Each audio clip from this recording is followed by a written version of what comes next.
বিসমিল্লাহির রহমানির রহিম। প্রিয় দর্শক, মোল্লা ইউনানি ও হোমিও দাওয়াখানার পক্ষ থেকে আপনাদেরকে স্বাগত জানাচ্ছি। আজকে আমি অত্যন্ত গুরুত্বপূর্ণ একটি ভিডিও নিয়ে আপনাদের সামনে হাজির হয়েছি। ভিডিওটি আপনারা শুরু থেকে শেষ পর্যন্ত দেখলেই এর সম্পূর্ণ উপকারিতা বুঝতে পারবেন। আজকে আমি আপনাদের জন্য যেই ভিডিওটি নিয়ে আসছি, এটা হলো যারা বাক শক্তি দুর্বল, অর্থাৎ কথা ঠিকমতো বলতে পারে না, তোতলায়া কথা বলে, তাদেরকে আমরা তোতলা বলে থাকি। এদের জন্য আজকে টিপস দেওয়া হবে। তারা অনেক ওষুধ খেয়েছেন, অ্যালোপ্যাথি খেয়েছেন, হোমিওপ্যাথি খেয়েছেন। তো আজকে আমি আপনাদেরকে যে টিপস দেব, ইনশাআল্লাহ এটারা 15 থেকে 1 মাস ব্যবহার করার পরে ইনশাআল্লাহ সঠিকভাবে কথা বলতে পারবে। এটা একবার না বহুবার পরীক্ষিত হয়েছে।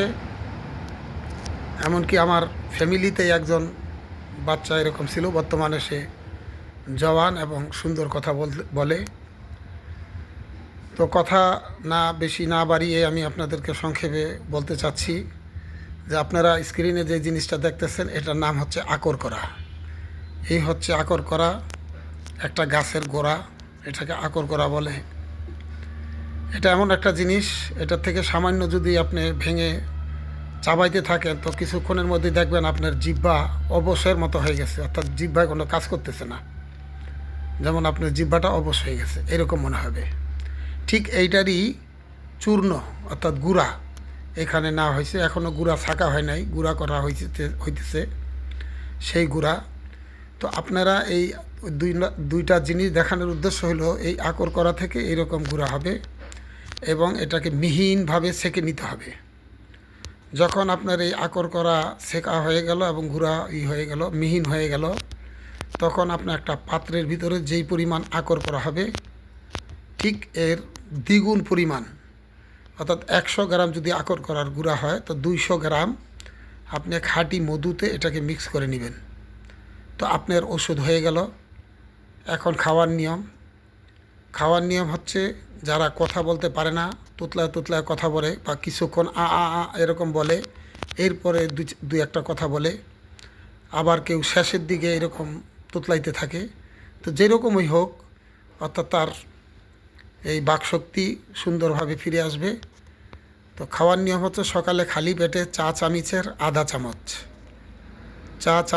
আধা চামচ সকালে খালি পেটে খাবে। এরপরে আপনার পানি খেতে পারে, হালকা গরম দুধ খেতে পারে।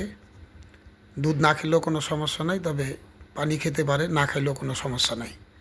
আবার রাত্রে শোয়ার আগে আরেকবার সে এরকম আধা চামচ খেয়ে নেবে। এইভাবে সে 1 মাসের কোর্স, ইনশাল্লাহ 1 সপ্তাহ 10 দিনের ভিতরে এটার সুফলতা দেখতে পারবেন। তো আমি সদকা জারিয়া নেকির নিয়তে আপনাদেরকে ভিডিও দিয়ে থাকি এবং চাই যে সংক্ষিপ্ত ভিডিও দেওয়ার জন্য, অনেকগুলি আইটেম একসাথে না করে 1-2 আইটেমের মধ্যে বা 3 আইটেমের মধ্যে যেন অল্প পয়সায় হয়েও যায়, কম খরচ লাগে এবং কম মেহনত হয়, এই রকম ভিডিও আমি দেওয়ার জন্য আপনাদেরকে চেষ্টা করি। এবং আমি যা করতেছি সদকা জারিয়া নেকির নিয়তে করতেছি। আপনারাও এই ভিডিওটাকে প্রচার প্রসার করবেন সদকা জারিয়া নেকির নিয়তে। আপনার দ্বারা যদি কেউ এরকম উপকৃত হয় তো মৃত্যুর পরে এর সওয়াব আপনি পাইতে থাকবেন। এটাকে সদকা জারিয়া বলে। তো আমি মনে করি এটা সবারই দরকার। এবং এই আকর করার অনেক উপকারিতা রয়েছে, যেগুলি আপনাদেরকে আমি বললাম না। তো সংক্ষিপ্ত হলো, আকর করা সমস্ত শরীরের এরকম উপকারে আসে। সমস্ত শরীরে যত ধরনের দুর্বলতা আছে, সমস্ত দুর্বলতায় কাজে আসে। ধারাবাহিকভাবে আপনারা আস্তে আস্তে জানতে পারবেন। এই আকর করার আরও কয়েকটা ভিডিও আগে দেওয়া আছে, ওগুলি আপনারা যদি আমার এই চ্যানেলে যান তো দেখতে পারবেন। তো আপনারা ভালো থাকেন, সুস্থ থাকেন। আজকে আমি এখানেই রাখলাম। আসসালামু আলাইকুম।